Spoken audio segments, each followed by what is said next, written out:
اب ڈاکار کے ایک کنارے سے دوسرے کنارے تک سفر کرنے میں آدھا وقت لگتا ہے۔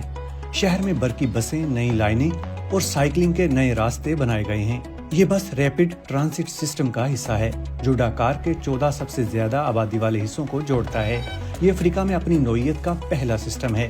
اسے 2024 میں 5 سالہ تعمیری مدت کے بعد لانچ کیا گیا۔ مقامی افراد اس کی تعریف کرتے ہیں۔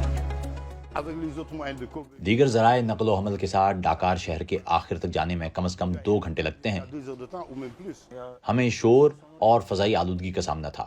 ای بسوں کے ساتھ دونوں میں کمی آئی ہے۔ ایک اور فائدہ یہ ہے کہ آپ اس بس میں محفوظ محسوس کرتے ہیں۔ شہر میں عام طور پر شور اور گاڑیوں کی بھیڑ رہتی ہے، تاہم یہ نئی الیکٹرک بسیں شور نہیں کرتی اور سولر پاور پر چلتی ہیں۔ اس سے ہر سال تقریباً 60 ٹن کاربن ڈائی آکسائیڈ کا اخراج کم ہوتا ہے۔